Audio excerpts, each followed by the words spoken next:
Hey guys, this is Ghost Host. Today we're doing another review with the Fortnite Victory Royale series by Hasbro, Rippley. This is one of the first ones I got from this line. I think the first one I got was Midas Rex, then him, and I think he is a really nice figure. I don't have the skin in-game, sadly. I didn't get the Battle Pass that season. I wish I would have. But yeah, this figure came out in October, maybe a little bit earlier.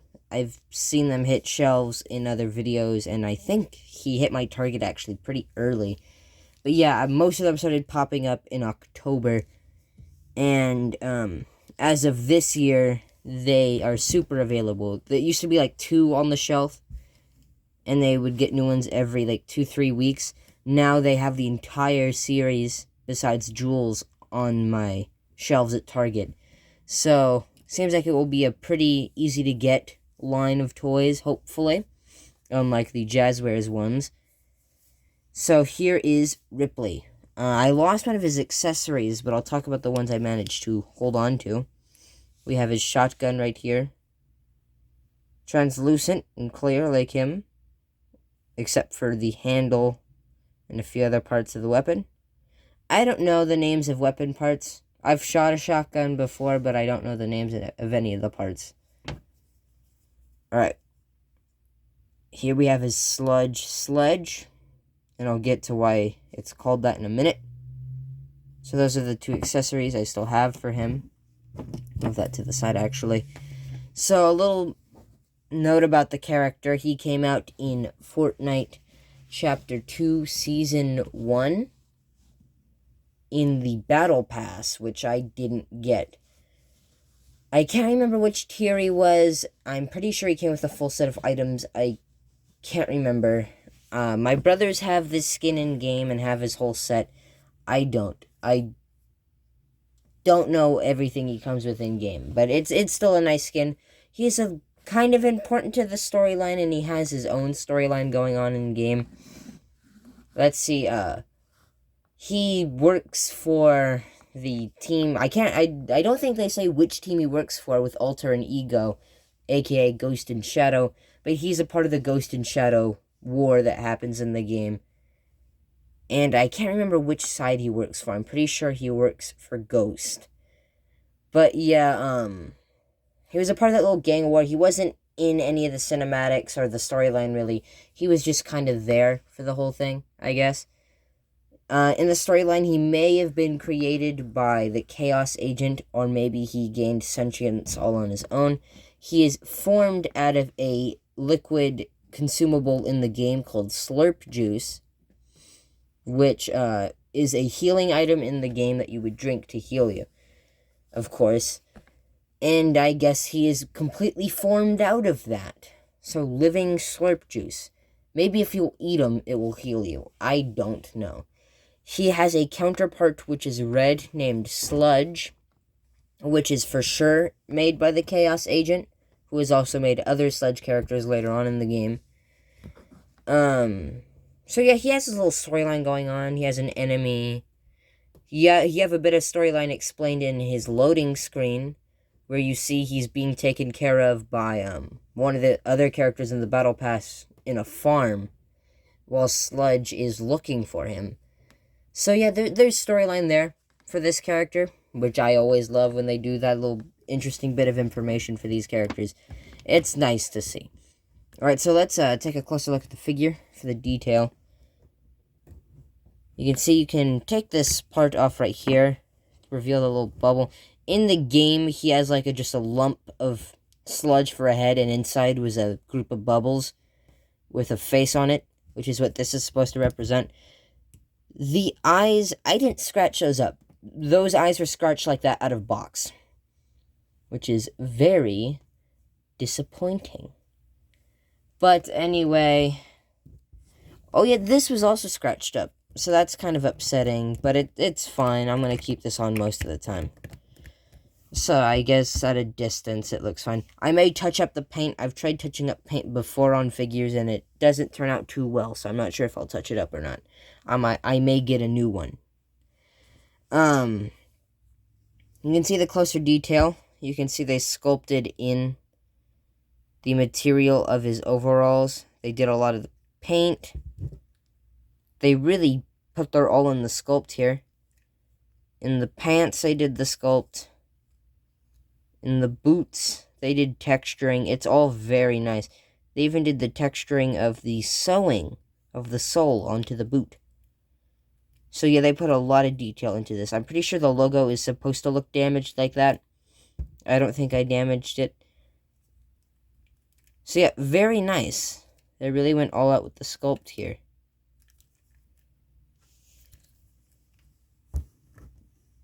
So yeah, I think he has some of the best sculpts out of any of the figures. They actually did the texturing of his pants, his overalls, his boots. And that's great. I love how they did the jean and the leather like that. That was amazing. Alright, so, I guess now we can get into the articulation of the figure. Actually, before that, I forgot, the scaling real quick. So let's see how well he stacks up with the other figures. Alright, here we have him next to Midas Rex in Lynx. Other figures from the line, probably two of my favorites. And they stack up pretty well. I think the heights are similar to this in-game, but I'm not sure. It's hard to really get a view on how good a character stands next to each other, since the only times that you encounter another character in the game, you're usually trying to kill them or they're trying to kill you, so you can't really get a sense of scale. But I think it's done nicely, and the figures look nice. You can tell they're a part of the same line, and you can tell they're from the same source material. Alright, so here he is next to Meowscles and Sky. So, these are the shortest and the tallest figures in the line. And they still stand pretty nice next to each other. These two characters are also members of Ghost and Shadow, and so were Midas and Lynx. So that's pretty cool to see. A lot of the Hasbro figures are centered around the whole Ghost and Shadow storyline, which is one of my favorite parts of the game. So that's amazing to see. Alright, so here he is next to the Chaos Agent figure, possibly the person who created Rippley, and Joe Costa from Marvel Legends. I had her lying around, so I just put her in for scale, and the Marvel Legends line does look nice next to Rippley. I need to review Joe Costa later on. Very nice figure.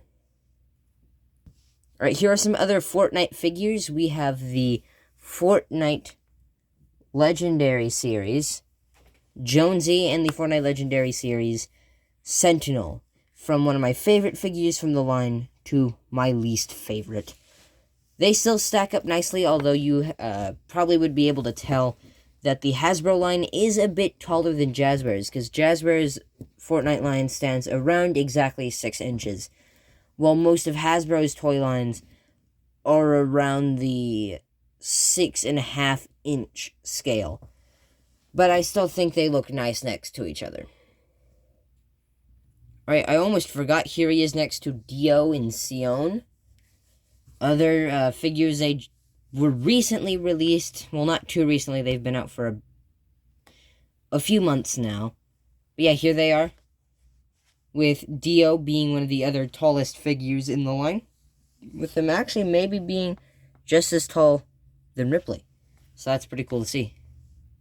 Alright, and finally, to get a sense of scale for another toy line from the same company, here we have him next to the Marvel Legends Retro Spider-Man and the Marvel Legends Monster Venom Wave Venom.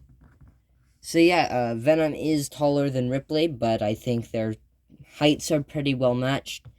And Spider-Man stands pretty nicely next to the both of them.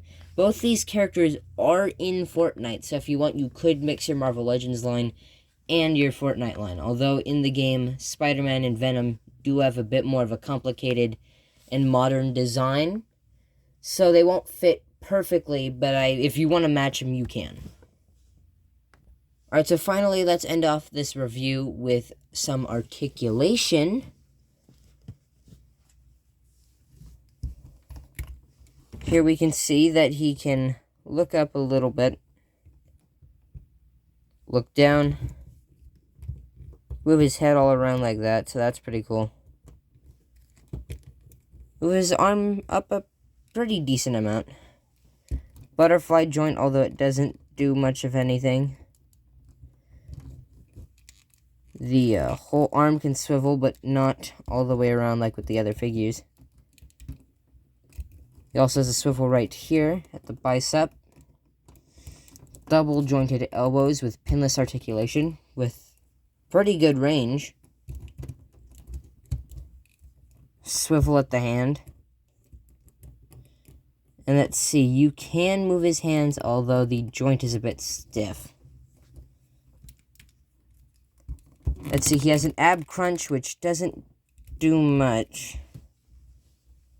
But he also has a ball socket waist, which again doesn't do much.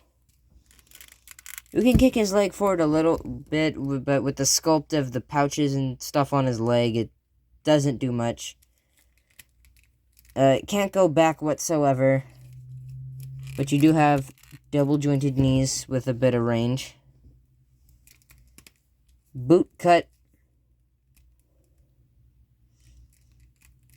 Of course, you can bend his feet up and down, and then an ankle pivot. If I can get it to move. There we go. Has some pretty good range on it. Alright, so that's going to be all for today, guys. I hope you liked the video.